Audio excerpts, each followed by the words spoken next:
Allez, on est parti, on joue des petits 10 euros. Je vais essayer de vous donner un maximum de conseils pour progresser et on va tomber sur un x3 pour commencer. Pas exceptionnel, mais on prend évidemment et on va, comment essayer, ouais, je vais essayer vraiment de vous donner le maximum de tips pour progresser, même si, comment j'en parlerai, mais le tips numéro un, c'est de surtout pas presque regarder ce genre de vidéo live play. C'est pas ça qui va vous faire progresser. C'est le piège un petit peu, qu'on va avoir. C'est ce que j'en discutais avec un autre joueur la dernière fois et je pense que c'est vraiment le piège numéro un, pour les débutants, simplement parce que probablement le poker est la seule discipline où on n'apprend pas en jouant et en s'exerçant. C'est quand même une folie, mais je vois pas d'autres domaines où c'est comme ça, ou très peu. Genre, vous faites même un match de foot, bah, vous allez progresser quand même parce que vous allez voir des choses et cetera. Au poker, c'est pas le cas. C'est vraiment pas le cas du tout, du tout et du coup, il y a trop de joueurs qui pensent qu'en jouant, ils vont progresser et souvent, c'est même l'inverse parce que du coup, on se fait des conclusions sur des choses et on n'est pas sûr de nous. Donc je pense que c'est un des seuls domaines où c'est le cas, où vraiment on progresse pas, voire on régresse en jouant. On régresse, ça dépend des joueurs. Si vous avez aucune connaissance, vous allez régresser. Si vous en avez déjà un petit peu, pas forcément, mais c'est quand même, assez rare quoi, des domaines comme ça. OK, on a été call. Hem, turn, on va pas pouvoir faire fold grand chose parce que ses piques et ses trèfles sont encore là. Il les foldera pas. River, ce roi, c'est assez curieux qu'il check encore ici. Il peut avoir quelques sets, mais il m'en aurait raise au flop. Après, on a hauteur valet, on va gagner contre tout ce qu'on veut faire fold, on va les battre. Donc voilà, OK. Call 6 et 2 au flop quand même. Je trouve ça un peu CS, mais bon. Bah, ici, on va checker. Turn, on va prendre le lead ou on va pas le prendre? On peut faire les deux, je pense. Allez, je vais le prendre. Potentiellement un peu passif parce que il a pas bluffé son 6 et 2 qui est un clear bluff évidemment, sinon, ça sert à rien de le call au flop. Ouais, c'est pas un régulier, OK, au vu des sizes. Là, on va avoir un check, on est content de faire une deuxième paire. On va peut-être pouvoir valoriser à la turn. OK, on prend un bet en face. Faudra être prudent. Bon, là, on va pouvoir avoir un call facile à la turn. Il va nous donner beaucoup d'infos aussi avec son size, je pense, pour savoir si on a une main un peu équivalente. Bon, là, on n'a pas une main équivalente, hein. Il a clairement, un roi probablement ici, voire mieux, mais on va essayer espérer toucher un cœur ou un valet. Ça va pas suffire. Bon, bah, là, on a juste, à checker et à espérer qu'il give up ses bluffs s'il en avait quelques-uns. Je pense que là, ça va prendre toujours le shove parce qu'il a toujours une main. C'est pas grave évidemment. Le call turn, c'est vraiment en espérant toucher un cœur et si on touche un cœur, on sait qu'on va prendre 12 blindes de plus, hein, donc c'est super intéressant. C'est vrai que là, du coup, pas de chance. Pas de chance de pas avoir touché. On aurait pu vraiment prendre une tonne. Ça me semble difficile de fold dès maintenant, même si on aurait pu le considérer ici. Il check turn, OK, on va checker et river, on fait le 6 quand même. Qu'est-ce qu'il peut avoir? Il peut avoir quand même pas mal de 10 qui ont bet cher flop et qui check sur cette dame. Il va les payer assez cher ces 10 s'il a vraiment un 10. Allons-y. On va voir, je pense qu'il avait ça. 8 et 2, waouh! Bon, ben, CS. CS qui bluffe pas, on va noter à mon avis CS qui bluffe pas. Je vais noter comme ça, je pense que il y a de grandes chances que ça soit ça. Mais d'un autre côté, est-ce qu'il est vraiment CS? Il a foldé quand même pas mal de spots avec des flush draws et tout. Normalement, il avait quasiment tout le temps une main, c'est assez curieux quand même. C'est assez curieux ici, je vais open. Ouais, s'il veut reprendre le lead ici, c'est vraiment le bon timing. On va le laisser normalement. Alors lui, c'était pas le cas tout à l'heure, mais normalement, quand ils donc bet ici, turn, ils vont continuer 75% du temps. D'autant plus quand ils font un gros size, ça va être encore un peu plus. Donc là, il y a normalement 80% de chances qu'ils misent. Ok, bah c'est le cas. Bon, 3-8, waouh, le setup. Ouais, c'est vraiment. Bon, le profil est quand même bien noté, hein, au final. CS qui bluffe pas. Après, évidemment, j'aurais pas fold même si j'avais pas touché ici. Mais assez surprenant, assez surprenant. Ici, on va call. Dommage. Moi, je l'aurais pas estimé quand même avec double paire ici. On va fold, je réfléchis toujours évidemment, est-ce qu'on peut pas call, mais contre lui, je pense pas que ce soit une bonne idée. Si je me vois bien open call, min 3 bet, on va y aller. S'il a mieux, tant mieux. Mais min 3 bet, ça représente pas forcément de la force. Oh non, il va pas toucher encore, allez. OK. Et voilà, il faut juste motiver un petit peu les cartes. OK, nickel, nickel. Mais ouais, faites attention. Alors min 3 bet, ça peut être quand même des nuts, hein, il peut en avoir, mais c'est quand même loin d'être la majorité du temps.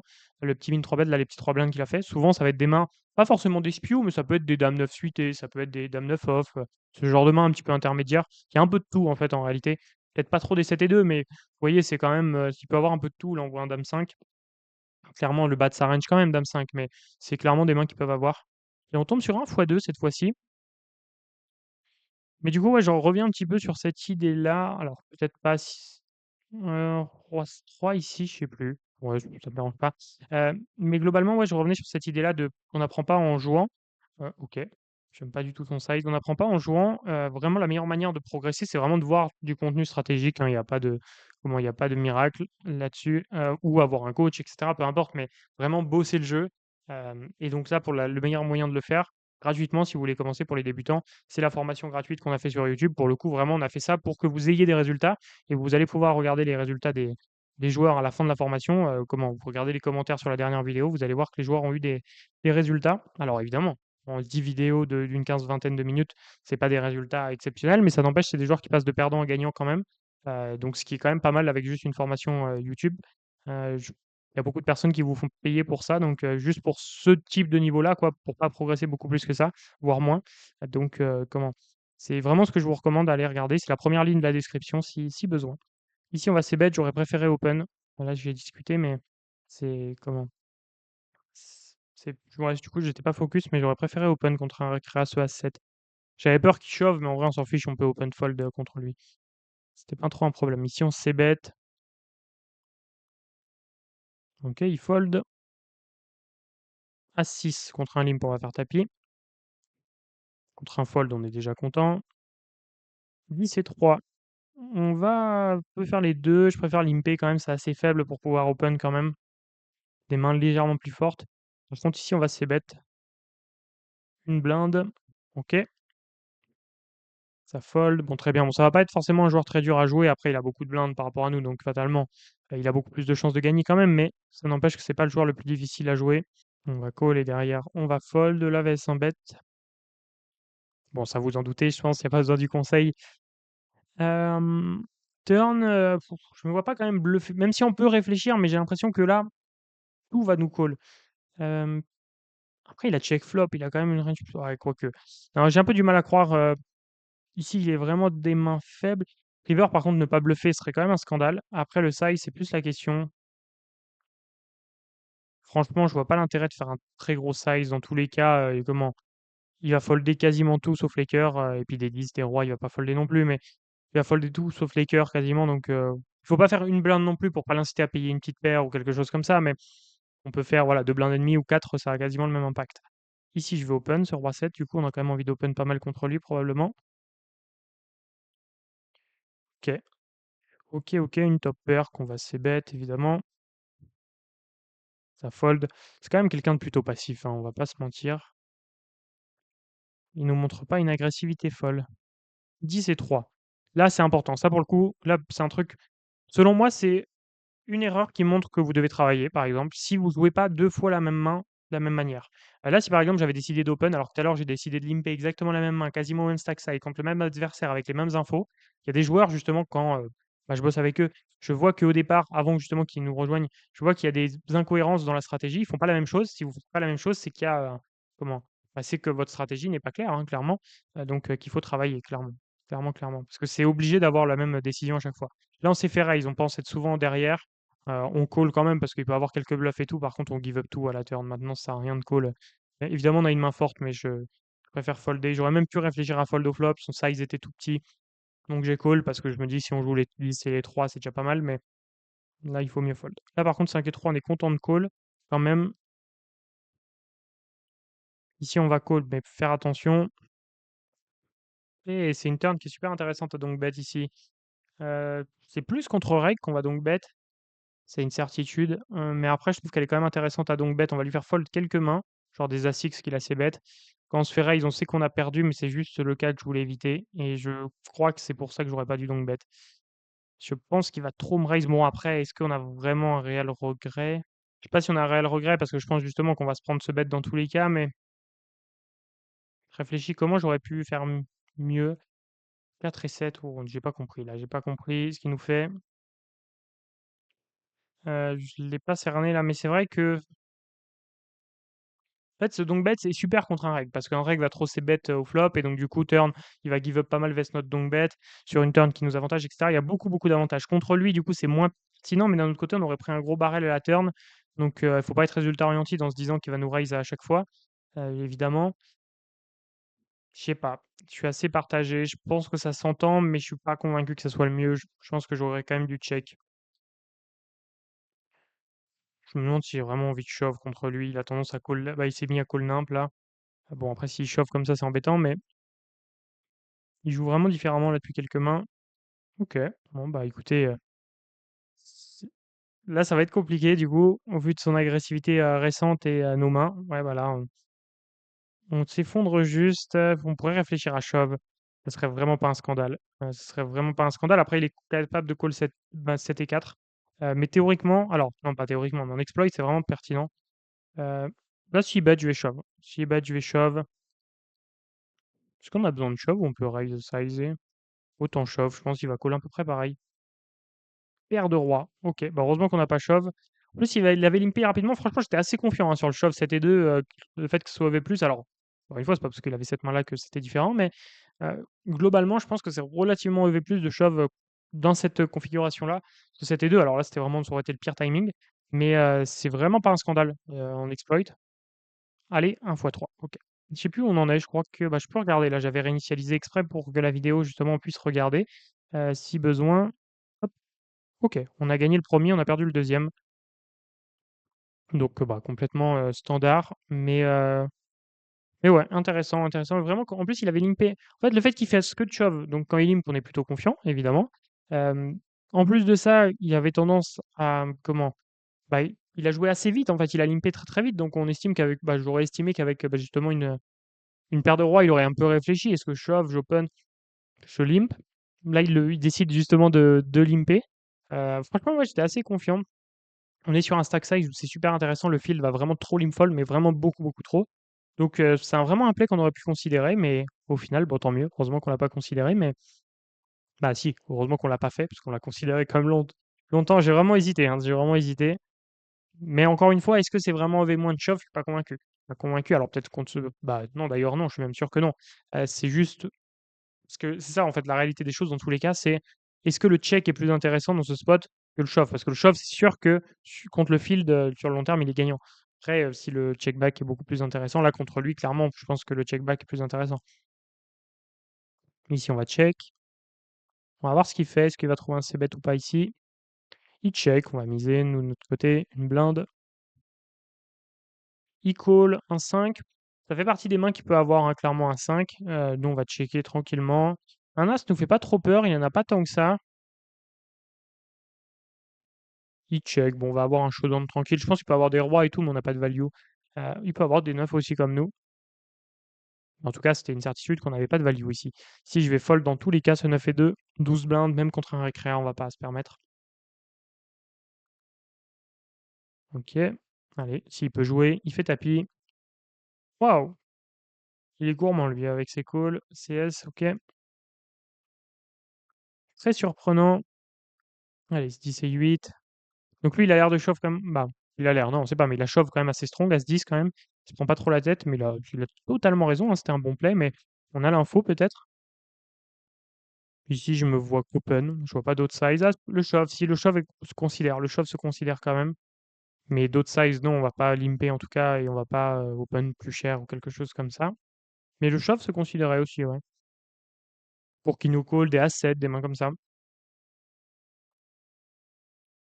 Ok, qu'est-ce qu'il va faire? J'arrive pas trop, je sais pas trop si c'est un régulier encore, hein, pour l'instant, parce que pour l'instant, moi, j'ai trouvé ça bien, ce qu'il a fait le 9 et 6 était bien joué, le As-10 était bien. OK, il shove. Surprenant, mais OK.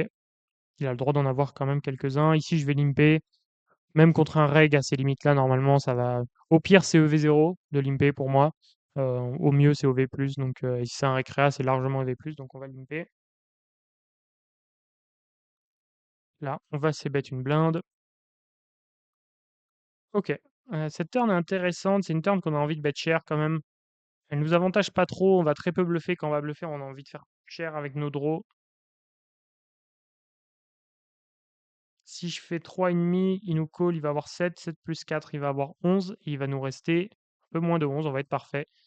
Ou ouais, un tout petit peu plus que 11 au final, pardon. Mais bon, en tout cas, il nous restait quasiment l'équivalent de ce qu'il y avait au milieu, donc c'était parfait. S'il limp, je vais faire tapis. S'il fait tapis, j'ai quand même bien envie de call parce qu'il va shove des As-2, des As-2, des 2-2, des 3-3, As-3, etc. OK. 10 et 7, on peut open, on peut limper, les 2 me vont, on va limper, peu importe. Là, pour le coup, même en théorie, c'est assez mixé, donc là, on peut faire vraiment les 2. Ça m'aurait pas choqué d'open. Très bien. En roi 3, ça va être un check. OK, on va checker aussi au flop. Il fait tapis, bon, là, quand même, ça va pastiller. On peut limper. Franchement, il vient de shove juste avant, je me dis qu'il y a un monde que PS limp, il shove, qu'ils se mettent à faire n'importe quoi, on sait jamais. OK. Allez, ne fais pas non plus tant de folie que ça, ne fais pas tapis à ce moment-là, ça serait terrible. Bon là, évidemment qu'on a de la value, heu, il va nous call encore plein de 5 ici, il va pas trop nous croire effectivement parce qu'on n'a pas beaucoup d'as qui vont limper. Il fold, OK. Il limp, ça peut être tentant de shove, ça me semble loin d'être un scandale. Après tout à l'heure, il avait probablement limp trap parce qu'il a limpé, il a shove direct au flop. On peut checker aussi, c'est pas la meilleure main à shove quand même contre un limp, donc je vais pas la prendre.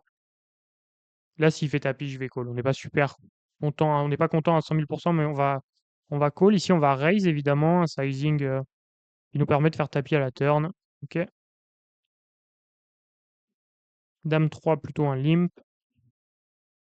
On prend un shove, on va fold. OK. Valet 9, allez, fais pas tapis, super. On va pouvoir check. Flop, on va checker. Qu'est-ce qu'il va nous faire? Franchement, c'est pas 100 facile. Bah, si, c'est pas le joueur le plus dur à jouer, mais c'est intéressant. On n'arrive pas trop à, j'arrive pas trop à 100 cerner ce qu'il nous fait. Qui je peux limper? Ah, c'est plutôt un open. Voilà, là, il faut que je prenne ce réflexe-là. C'est plutôt un open qu'un shove dans des ranges exploitantes.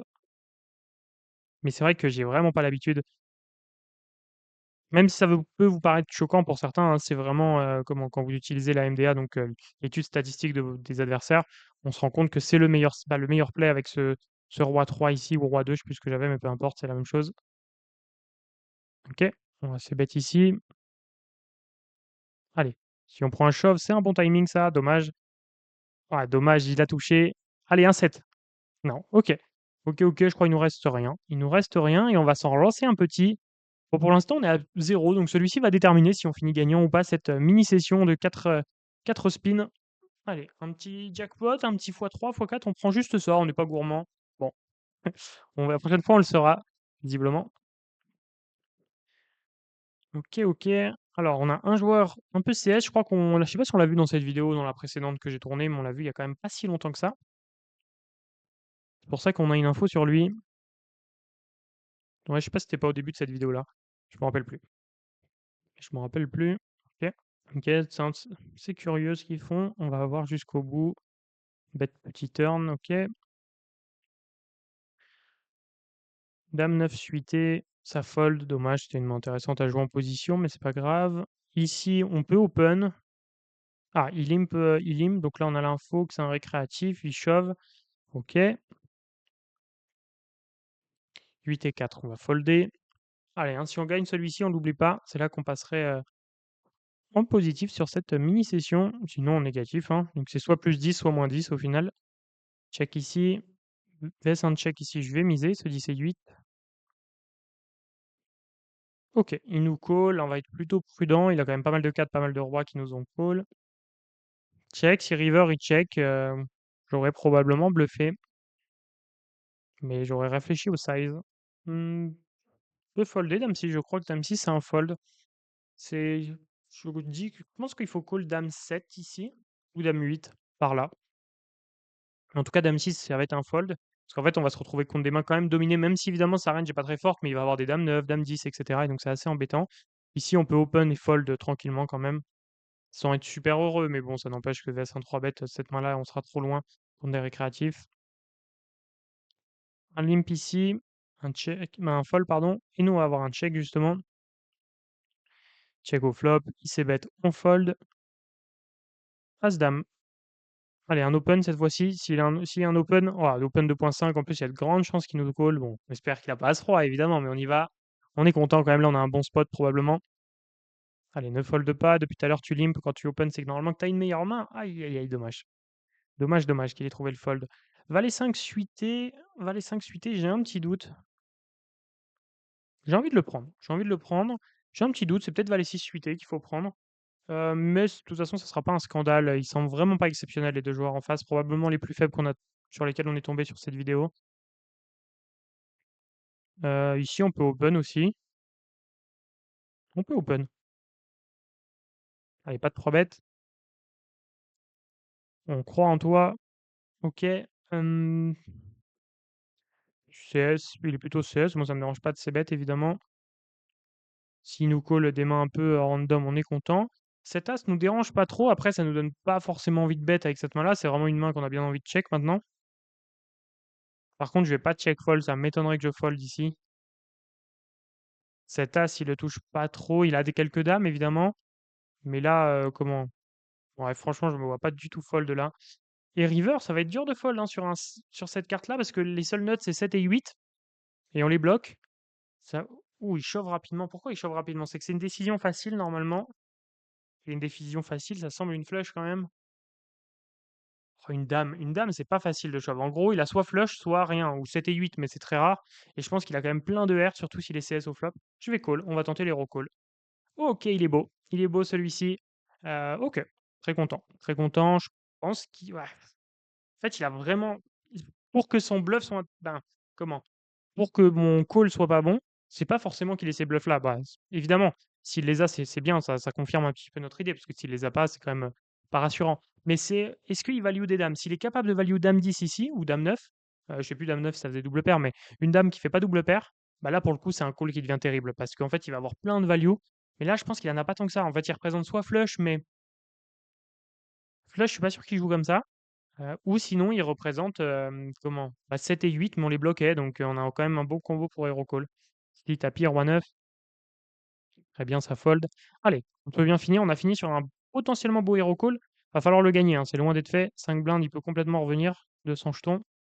OK, même si on est bien favori, hein, je vais pas vous mentir. X 7 et 4 on va folder. 10 et 4 suité, c'est embêtant. Aïe, aïe, aïe, je fais fold quand même. Je fais fold, c'est il a pas shove beaucoup. 7 et 5, je vais plutôt limper à ces stack size. Allez, il peut avoir un check back. Super. Le flop est plutôt bon. Il peut avoir quelques 6, mais la plupart du temps, il a quand même pas grand-chose. OK, nickel. Ah, il me semble pas d'une agressivité, folle. Dame 8, par contre, j'aurais du mal à fold quand même ici. Contre dame 5. Ouais, je vais enlever ma pastille directement là pour le coup. Parce que s'il est capable de shove dame 5, ça peut me faire des erreurs la prochaine fois et de fold justement des combos comme dame 8. OK, bon, on finit, bien la vidéo. Juste la dernière chose que j'ai à vous dire, c'est que si vous voulez, vraiment progresser, checkez, la description, que ce soit, vraiment tout est gratuit dans la description. Vous pouvez vraiment choper plein d'infos, que ce soit la meilleure room, que ce soit la formation gratuite, que ce soit réserver un call avec moi justement pour qu'on discute de votre projet, que je réponde à vos questions, qu'on voit comment on peut bosser ensemble et comment justement avancer pour vous permettre de vraiment passer rapidement un cap, hein, dans votre jeu, passer, de perdant ou de légèrement gagnant aux 5 € sur 4 tables avec, presque 100 de CEV ou soit monter sur les 20-50, c'est une possibilité aussi si vous êtes, meilleur. Donc vraiment, on va pouvoir étudier votre projet, voir si ça se fait et si ça se fait pas, on vous conseillera, du contenu gratuit et d'autres, ressources pour progresser. Voilà, je vous souhaite une, très bonne, journée à tous. N'hésitez pas à mettre un like et à commenter la vidéo si vous avez des remarques. Je vous souhaite encore une fois une bonne journée. C'était Lucas. Ciao.